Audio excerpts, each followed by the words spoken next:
everyone. Mike Arnold here, co-founder of Pat Trading Partners, along with Bob Iacchino. So what do we have going on with Bitcoin? Bitcoin coming up to that next cluster area. We talked about this 11,064 to 11,079 and reversing there, pulling back into a rotation zone. Meanwhile, it formed this very sloppy double top. So it has not triggered it yet. It's confirmed it, but not triggered it. It would need a close below this 10,480.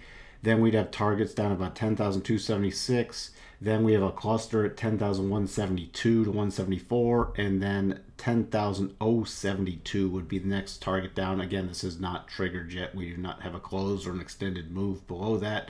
Right now, it's still holding on the rotation zone. If we do rotate back up, let's just get to the next major targets higher. So the next major targets higher on this, if this double does not trigger, will be about 11,288 to 11,511. So let's call 11,500. But it is looking probably like this will trigger and we will get the bigger pullback. Let's see what that would look like on the daily chart for both these.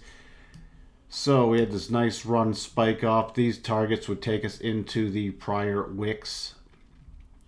So that's something to watch for, but it's a little concerning without getting this pullback. All right, if we get the 50% pullback here, which would be nice to test this rising rotation zone. You got the 8 coming in with the first level. So that first level, that 10,276, we got the rising 8 pulling in with it. So that would be decent. The next one is right in the middle of the rotation zone. And the bottom one is right at the lower end of the rotation zone. So let's see how those hold up. Also, let's see if there's anything else we spot here. Not really.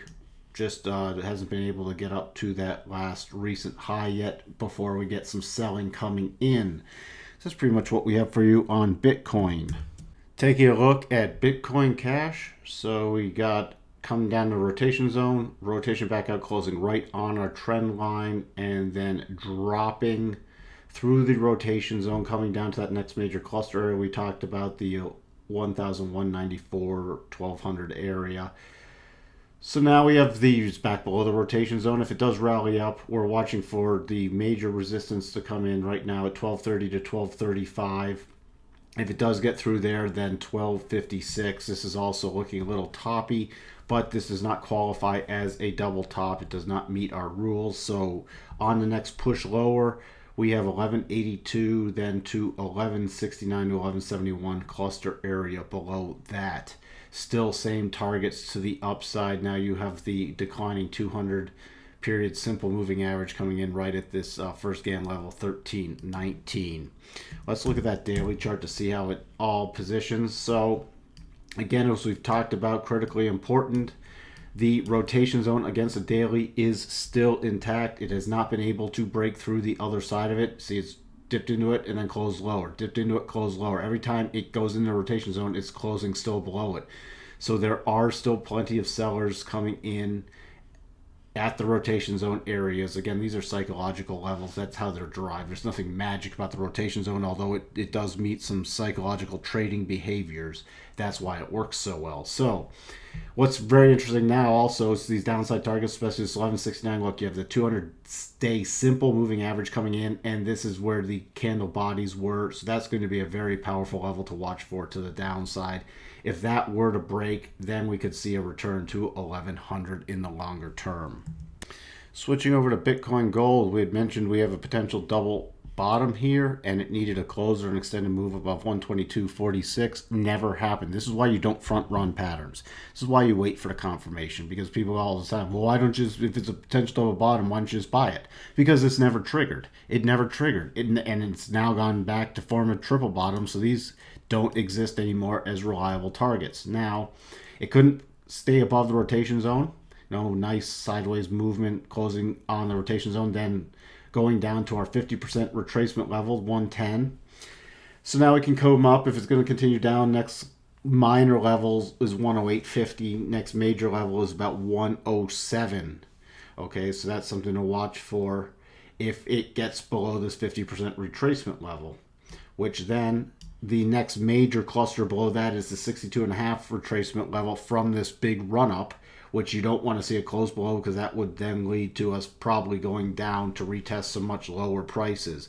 That cluster is coming in with a GAN cluster from these highs back on the 17th to the lows on the 25th, and that gives us a 12.5% GAN level.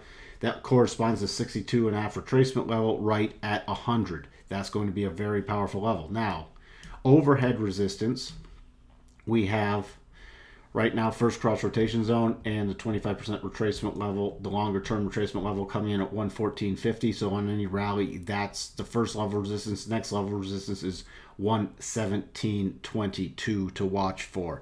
Let's check in on the daily to see how all this looks.